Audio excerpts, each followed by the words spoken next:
اهلا بيكم في حلقه جديده على قناتكم ذا ناتشورال اكواريوم. الاحواض الطبيعيه ولما لها من صفات بتميزها عن اي حوض تاني، بتكون قادره من خلال الطبيعه اللي ربنا سبحانه وتعالى خلقها وخلق قوانينها الصارمه ان هي تقدر توصل لمرحله من التوازن بيخليها قادره على ان هي يعيش فيها مجموعه كبيره ومتنوعه من الكائنات الحيه في حيويه وازدهار ونشاط بدون امراض وبدون اي مشاكل بتواجهها، بل على العكس بتكون في سعادة كبيرة جدا وبتكون في راحة غير عادية عمرنا ما تعودنا عليها ولا شفناها في الأحواض التقليدية. وده اللي بنقدر نشوفه في الأحواض الطبيعية أول ما بنبدأ نأسسها ونبدأ نعتمد عليها في تأسيس أحواضنا، لأن الطبيعة بطبيعتها اللي ربنا خلقها عليها وبقوانينها اللي إحنا ما نعرفش عنها أي حاجة إلا القليل طبعا، بتقدر إن هي من تلقاء نفسها بدون أي تدخل مننا إن هي تحقق التوازن البيئي اللي إحنا بنتكلم عنه. وده بيوصل الكائنات الحية وتحديدا الاسماك اللي احنا اصلا بنبني الهوايه بتاعتنا عليها ان هي تعيش في صحه وسعاده مبهرين. وهي دي المعجزه اللي احنا كنا دايما بنتكلم عنها، قوه الطبيعه وقدرتها على تحقيق ده من تلقاء نفسها، ودي قدره الخالق سبحانه وتعالى على عكس الاحواض التقليديه نهائي. وده مع مرور الوقت ومع عشرتك مع الحوض الطبيعي بيبني ما بينك وما بين الحوض الطبيعي ثقه مبنية في الأساس على قدرة الطبيعة وقوتها. الثقة دي اللي بتخليك قادر تثق في الحوض بتاعك إن هو لو مر بأي ظروف استثنائية أو أي ظروف طارئة مفاجأة أو غير مفاجأة قادر إن هو يتخطاها ويعدي منها بسلام، على عكس طبعا الأحواض التقليدية اللي دايما بنبقى قلقانين منها جدا وإن ممكن يحصل لها أي ظرف طارئ يأثر عليها بشكل سلبي ويحصل فيها ضربات كتير ويحصل فيها مشاكل كتير جدا. كم مرة كنت قلقان جدا ان النور يقطع لفترة زمنية طويلة وايه اللي ممكن يحصل في حوض السمك والفلاتر مش شغالة وغيره وغيره. كم مرة كنت مسافر ومش عارف ايه اللي هيحصل في حوض السمك نتيجة ان الصيانة الدورية مين اللي هيعملها ومش هتتعمل للحوض. كم مرة ممكن يكون غصب عنك اكلت بنسبة زيادة شوية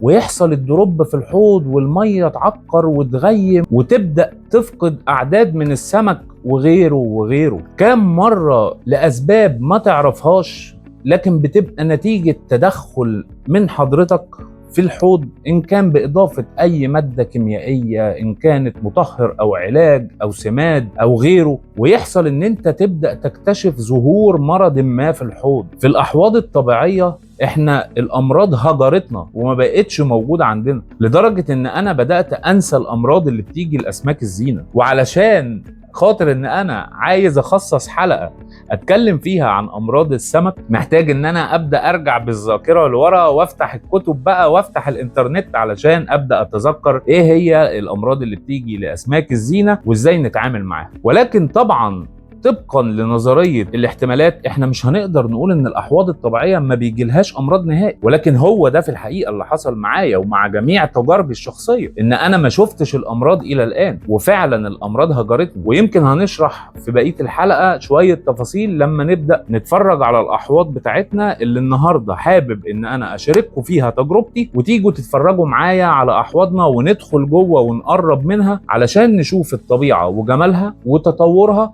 وازاي الكائنات الحية عايشة فيها في سعادة وازدهار. يلا بينا. ده يا جماعة حوض طبيعي 100%. الطبيعة هي اللي بنته، هي اللي وصلته لمرحلة التوازن اللي انتوا شايفينها معايا دي بدون اي تدخل مني. تدخلي الوحيد كان بيبقى في تعويض البخر، مش اكتر من كده. المية اللي بتتبخر بتطلع طبعا زي ما احنا عارفين H2O صافي من غير اي عناصر من جوه الحوض، بعوضها بميه من الحنفيه مركونه خاليه من الكلور. وطبعا بحاول بقدر الامكان ان انا ما اعتمدش على مزيلات الكلور عشان ما ادخلش اي مواد كيميائيه في الحوض تاثر على توازنه الطبيعي اللي قدر يوصل. طبعا زي ما احنا شايفين الحوض تقريبا يكاد يكون ما فيهوش حتى طحالب، رغم ان هو على فكرة مر في مرحلة من مراحله بالطحالب وظهرت فيه يعني يمكن جميع انواع الطحالب. ولكن مع الوقت قدر يوصل لمرحلة التوازن البيئي الطبيعي اللي تكون فيه النباتات بتنمو بالكثافة اللي احنا شايفينها دي، فقدرت تسيطر على المغذيات اللي موجودة في المية وتنافس الطحالب فيها طبعا. فالطحالب ما تقدرش او ما لقتش المغذيات اللي تقدر تخليها تنمو وتزدهر في الحوض. في الأحواض الطبيعية اللي لاحظته إن الأسماك بتوصل لمرحلة من الازدهار في ألوانها وصحتها وسلوكها وسعادتها ما شفتهاش في الأحواض التقليدية. وبخصوص موضوع هجرة الأمراض اللي الحمد لله هجرتنا وما بقيناش نشوفها، يمكن حابب النهارده اهو بمناسبة الكاردينال تترا الجميلة اللي قدامنا دي، أنا عندي منهم 4 أسماك في الحوض غير النيون تترا دي. أنا بتكلم على الكاردينال تترا دي. الكاردينال تترا دي قبل ما تدخل الحوض ده كانت متربية في حوض تقليدي، وطبعا كانت اتصابت بتآكل الزعانف أو تعفن الزعانف زي ما حابب تسميها يعني.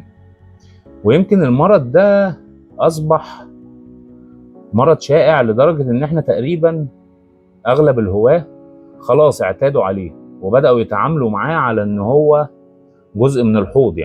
يعني بقت حاجة عادية إن السمك يبقى زعانفه متآكلة أو يبقى فيها تعفن. طبعا هو مرض بكتيري أكيد هنتكلم عنه في حلقة خاصة هنتكلم فيها عن الأمراض، ولكن اللي فوجئت بيه إن أسماك الكاردينال تترا دي لما نزلت الحوض بزعانفها المتآكلة مع الوقت لقيت الموضوع بيتعالج من تلقاء نفسه، والزعانف بدأت تصحح نفسها من تلقاء نفسها من غير ما احط اي مواد كيميائية او اي مطهرات. ده للأسف كان معاهم حوالي 5 سمكات تانيين مصابين بنفس المرض، وساعتها كنت لسه في بدايتي مع الأحواض الطبيعية، فحاولت ان انا اخدهم اعالجهم في حوض منفصل. للأسف ماتوا مني لما حطيت ملح ولما حطيت ميثيلين بلو، وحاولت ان انا اعالجهم بالطرق المعتادة. للأسف ما استحملوش وماتوا مني، ودول اللي نجوا عشان دخلوا حوض طبيعي. وده اللي احنا بنتكلم عنه يا جماعة. السمكة ألوانها يمكن الكاميرا ظلماها بتظهر بشكل طبيعي. السمكة مش متوترة، مش محطوطة تحت ضغط، مفيش حاجة ضغط عليها، مفيش ستريس، في كيمياء مية هي متأقلمة عليها، متوازنة، مش متذبذبة، ما بيحصلش فيها أي تذبذب. البي اتش ثابت، التي دي اس ثابت، النباتات بتتغذى على أي نترات موجودة في الحوض، مفيش أمونيا، مفيش نيتريت، نترات تقريبا ما بتتعداش ال5 بي بي ام، وده رقم قليل جدا بالنسبة للنترات. طبعا في تنوع للكائنات الحية في الحوض زي ما يمكن هحاول اوريكم. عندنا قواقع وحلزونات انواع متعددة. عندنا الماليزيان سنيل دي جميلة قوي، طبعا دي بيبي صغير، وهنا في برضو صغير، في منها طبعا الامهات الكبيرة، بس هي تقريبا ما بتظهرش اصلا في فترة اضاءة الحوض. هي دايما بتحب الفترات اللي الحوض فيها بيبقى ضلمة، تبدأ تظهر وتخرج. عندنا انواع قواقع هحاول اوصل لكم ليها. الشريمب، طبعا الشريمب بيحب دايما المخابئ، لانه لما بيظهر الريد لاين توربيدو مش بتسيبوش في حاله.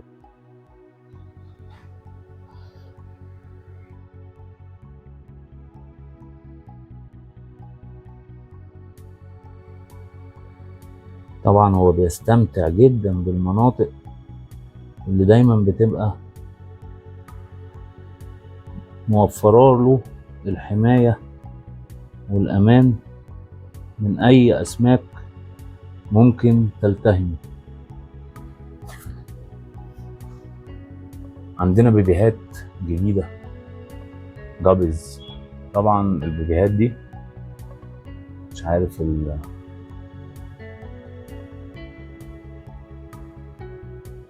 بتلاقي مخابئها وبتقدر تحمي نفسها في الأحواض الطبيعية من كثافة النباتات اللي موجودة بالدريفت وود أو الصخور أو الأخشاب المتحجرة اللي زي دي وغيرها وغيرها.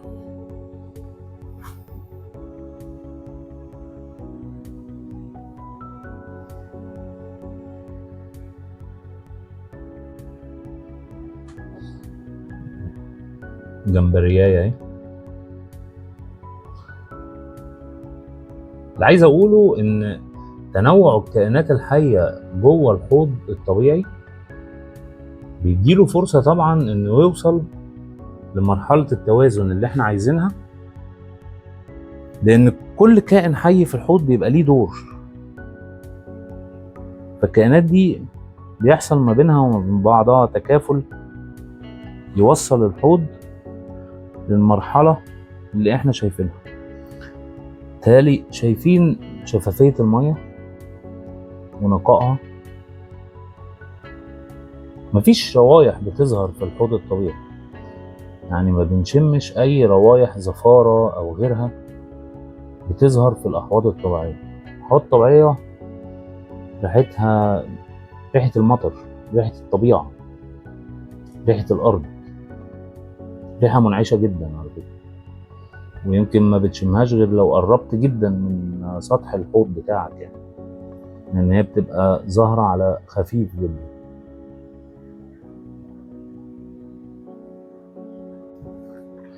الجمبري طبعا بيحب قوي الاوت بتاع الفلتر، بيبقى اوبن بوفيه بالنسبه له، يعني بيلاقي فيه كل ما يشتهيه. طبعا الشريمب برضه هنا بيبقى ليه دور مهم جدا في الاحواض الطبيعيه.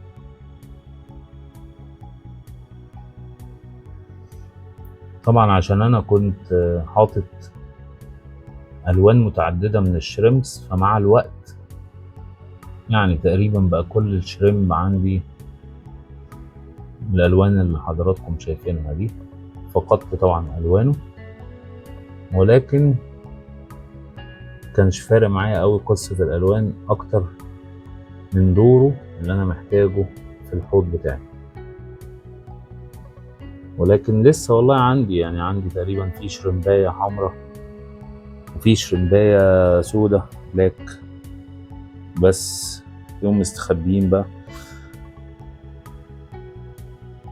اكيد في يوم تاني هنقدر نوصل لهم ونصورهم لكم. حابب اوريكم برضو طبقات الرملة مع التربة. انا بحب ان انا اسيبها باينة كده، علشان انا بصراحة بحب اشوف ايه التغيرات اللي بتمر بيها، زي اللي انتوا شايفينها كده في الطبقات العلوية من الرمل، طحالب خضراء ما بين الرمل وما بين الازاز. المادة الدبلية اللي متكونة دي نتيجة التفاعلات البيولوجية دي طبعا حصلت مع مرور الوقت، لأن الحوض قديم. عشان في ناس من بعيد في الفيديوهات كانت بتفتكر إن دي طبقة تربة، لأ، هي دي كده طبقة التربة أهي، فوقيها طبقة الرملة بتاعتها. دي المادة الدبلية اللي اتكونت مع مرور الوقت.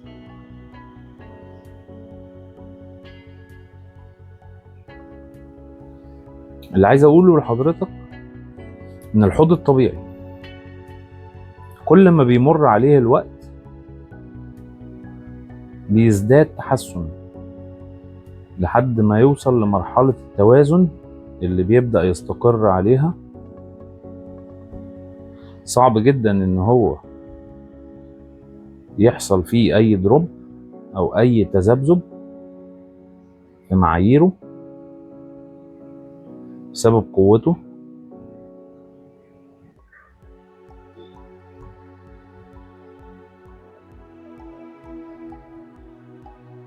اللي مصدرها الطبيعة طبعا زي ما اتفقنا. الحوض التقليدي مع مرور الوقت بيزداد سوء لحد ما يفشل.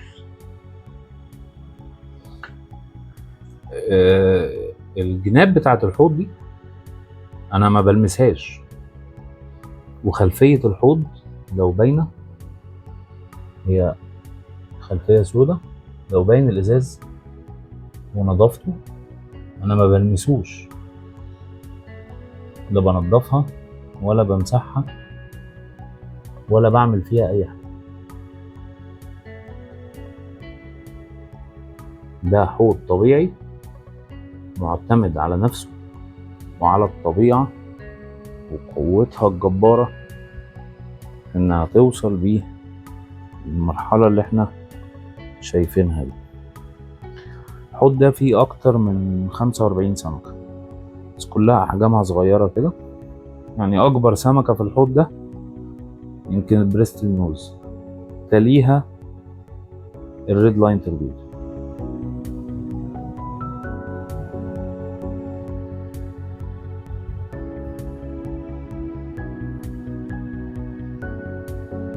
كاندي تترا وجمالها وازدهار الوانها في الحوض وزعنفها وصحتها.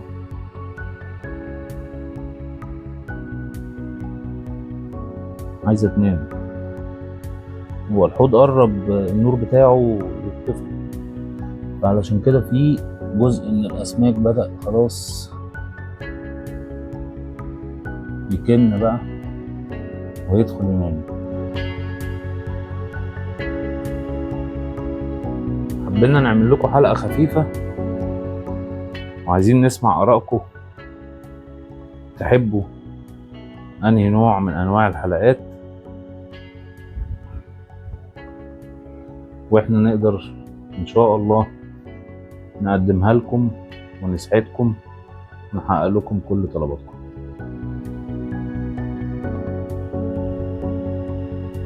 ده حوض طبيعي تاني يمكن مختلف شوية عن الأولاني في نوعية الأسماك اللي موجودة فيه. هنا نقدر نقول إن الحمل البيولوجي عالي جدا على الحوض. حوض تقريبا ما يتعداش 50 لتر، حوض صغير كنس جدا. حجم الأسماك اللي فيه زي ما انتم شايفين كده أحجام كبيرة زي الكونجو تترا، بوسيماني ريمبو، الكلاون لوتش، وفي الالجيا ايتر اليلو اللي جوه دي في منها كذا واحده، وفي بريستل نوز يمكن مش عارف شايفينها ولا لا اللي على الخشبه جوه دي. فحجم الاسماك ده تقريبا يعتبر مسبب حمل بيولوجي عالي على الحوض، وعلشان كده ممكن نلاقي الحوض ده فيه شويه طحالب موجوده على الزرع وعلى الخشب. طبعا احنا سايبين الطبيعة تقوم بوظيفتها، لان الطحالب دي يا جماعة هي مش عدو، بل على العكس تماما، ده هي صديق وصديق حميم كمان، لانها بتتغذى على اي مغذيات زايدة عن احتياج النباتات، وده في حد ذاته بيحقق التوازن اللي احنا محتاجين الحوض يوصله علشان الأسماك تعيش فيه زي ما احنا شايفين في صحة وسعادة وازدهار. طبعا الكاميرا ظالمة الألوان جدا رغم الحمل البيولوجي العالي ده.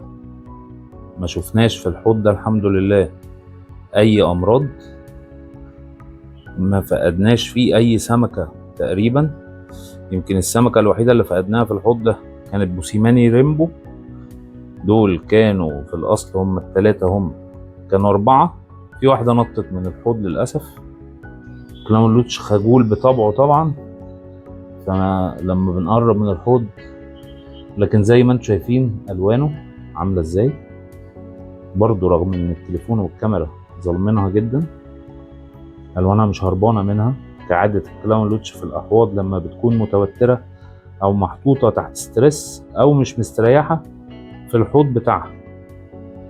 هنا على العكس تماما، شوف الزعانف بتاعت الأسماك عاملة ازاي. السمكة دي الكونجو تترا دي، لو لاحظنا هي كانت جاية من وهي صغيرة، الناحية اليمين بتاعت الخياشيم بتاعتها، الغطا بتاع الخياشيم كان مكسور أو مقطوع، هي كانت جاية كده.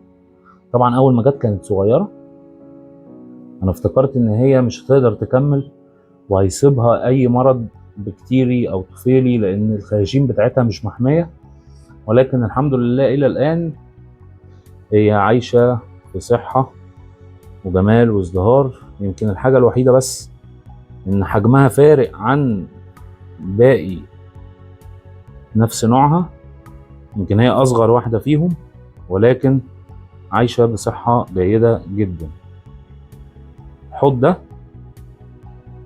ما عملناش فيه أي حاجة غير إن إحنا بنعوض البخر فقط لا غير. دي الأحواض الطبيعية يا جماعة، ودي النتائج اللي بنوصل لها، ودي الأسماك اللي بتبقى عايشة في الحوض الطبيعي، دي صحتها ودي حيويتها.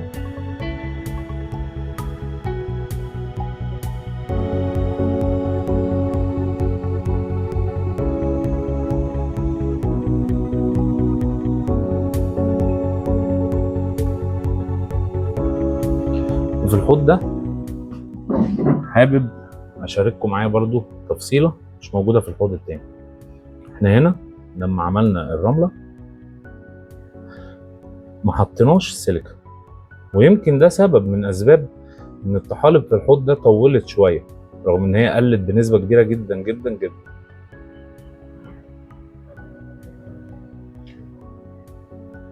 طبقة التربة كانت لحد هنا، لان هنا في عمق للحوض ورا البرواز الفبر ده او البلاستيك ده، فلما جينا عملنا ال2 سم بتوع التربة كانت واصلة لحد هنا. يمكن الخط مازال واضح لحضراتكم. حطينا الرملة لحد هنا تقريبا، او لحد هنا بالظبط، لحد هنا بالظبط. لما حطينا الرملة لحد هنا، جزء من المغذيات اللي في التربة تخلل الرمل ووصل لحد هنا. يعني دي رملة مش تربة، ولكن جزيئات التربة تخللتها واختلطت بيها. لما لاحظنا ان ده بيحصل، زودنا عمق الرملة وحطينا الطبقة دي زيادة، فأصبحت الرملة من أول هنا لحد هنا. ويمكن ده برضو اللي ساعدنا ان احنا نسيطر نوعا ما على الطحالب وتبدأ تقل في ظهورها.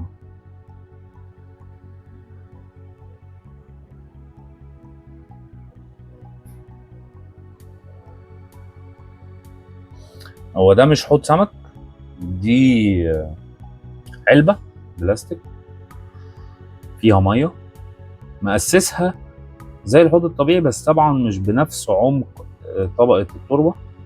ما بربيش فيها أسماك، أنا بحط فيها نباتات بس. فبنلاقي هنا إن بيظهر الحيوانات الدقيقة والكائنات الدقيقة اللي دايما بنتكلم عنها. أنا معرفش الكاميرا مبيناها ولا لأ، أتمنى إنك تكون شايفها معايا. هنحاول نجيبها كده من على السطح هنا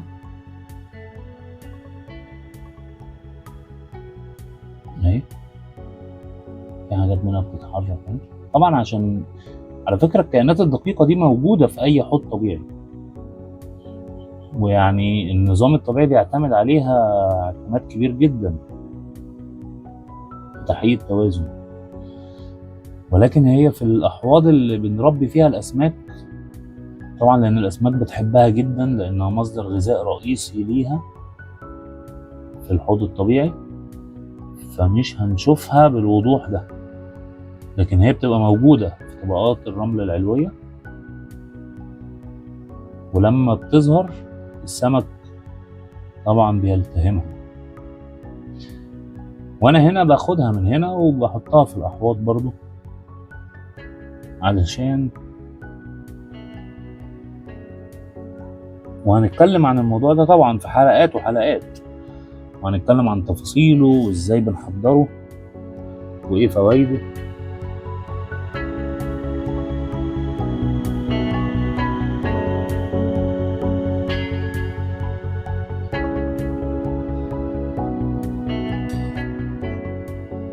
وطبعا مش هي دي بس الأحواض الطبيعية اللي عندنا أحواض تاني يمكن بتشوفوا أجزاء منها ومشاهد منها على الشورت فيديوز وعلى الريلز على الفيسبوك والبوستات بتاعت الفيسبوك، ولكن هي دي الأحواض اللي متوفرة حاليا في المكان اللي احنا فيه. وإن شاء الله دايما هيبقى فيه مفاجآت جديدة، وانتظروا الكثير من المفاجآت الفترة الجاية في الفيديوهات القادمة، ودايما انتظروا مننا الجديد. شكرا لكم. وعلشان كده احنا متمسكين بالطريقة الطبيعية في تربية أسماك الزينة ومصرين ومصممين عليها، وده نابع طبعا من الثقة اللي اتبنت ما بيننا وما بين الطبيعة من خلال تجاربنا الشخصية واللي شاركناكم فيها معانا. ولكن اللي حابب أقوله لحضراتكم إن احنا لما بنيجي نشتغل على فيديو ونبدأ نجهز له، ممكن يكون الفيديو بيظهر في النتيجة في الآخر إن هو بيظهر بشكل علمي ما نحبش ان هو يكون دمه تقيل عليكم، ولكن اللي عايز اقوله لكم ان احنا حابين نوصل لكم كل تفصيلة بتحصل جوه الحوض وازاي بتحصل، طبعا على حد علمنا واللي قدرنا نوصل له مش اكتر من كده. ولكن علشان لما تيجي تقعد قدام الحوض وتربع ايدك وتقعد تتفرج عليه وعلى تطوراته وايه اللي هيحصل فيه، وتلاقيني بطلب منك ان انت ما تتدخلش فيه نهائي ومش هنمد ايدينا عليه، وهنسيب دايما الطبيعة هي اللي تقوم بدورها، واللي بتعرف تعمله وازاي وامتى وفين هي قادرة عليه وهتعرف تعمله. ساعتها لازم تكون قاعد فاهم ايه اللي بيحصل جوه وعارف ايه اللي بيحصل جوه، علشان تقدر تثق فيها وتسيبها تقدر تسيطر على الحوض بتاعك وتقدر تنمو بيه وتتطور بيه لحد ما توصل لمرحلة التوازن اللي احنا بنهدف ليها وعايزين نوصل لها. وده سر متعته وده سر جماله، وهنا هتقدر تستمتع بيه لما تبقى عارف ايه اللي بيحصل جوه. علشان كده بدعوك ان انت تتفرج على حلقاتنا اللي فاتت لو لسه ما اتفرجتش عليها، وتتابعنا وتعمل لنا سبسكرايب لو انت على اليوتيوب، وتفعل الجرس علشان يوصل لك كل جديد في حلقاتنا اللي جايه. تعمل لايك وشير على صفحتنا على الفيسبوك. تقدر تحط في التعليقات على اليوتيوب وعلى الفيسبوك اي استفسارات او اي حاجه بتيجي على بالك او اي حاجه مرت عليك في تجربتك الشخصيه مع الاحواض الطبيعيه او التقليديه ايا كانت، هرد عليك بنفسي مباشره. ودايما بنهتم جدا بتعليقاتكم، ومن خلالها بنقدر نفكر ازاي هناخد خطواتنا اللي جايه وايه اللي احنا هنعمله في المستقبل، علشان ان شاء الله نقدر نحقق لكم كل اللي انتوا بتتمنوه، ونقدر نوصل معاكم لحوض طبيعي ثابت مستقر تقدر تتمتع بيه وتعتمد عليه وتثق فيه. وحابب هنا اتكلم في نقطة صغيرة اذا سمحتوا لي تخص التربة والرملة اللي احنا بدأنا نوفرها في ذا ناتشورال اكواريوم من خلال حسابنا على الواتساب. احنا لما وفرنا التربة والرملة ليكم احنا عملنا كده علشان نسهل عليكم اجراءات تأسيس الحوض الطبيعي، علشان ما يقابلكش اي عقبات او اي مشاكل في تجميع المحتويات او المكونات اللي بنستخدمها في خلط التربة. وحتى الرملة ساعات بتبقى مشكلة ان احنا نوصل لها ونوصل لمصدرها، علشان كده حبينا ان احنا نسهل عليك الخطوات دي فوفرناها لك مش لأي هدف تاني خالص. واللي حابب اقوله لك برضو ان فريق ذا ناتشورال اكواريوم هيرد عليك احد اعضائه على حسابنا على الواتساب، وهو هنا بيبقى دوره ان هو يستقبل الاوردرات وينسق مع حضرتك ويجهزها لحضرتك علشان يوصلها لحضرتك في اقرب وقت واسرع وقت ممكن. وبكده نكون وصلنا لنهاية حلقتنا، واشوفكم الحلقة الجاية ان شاء الله. شكرا ليكم.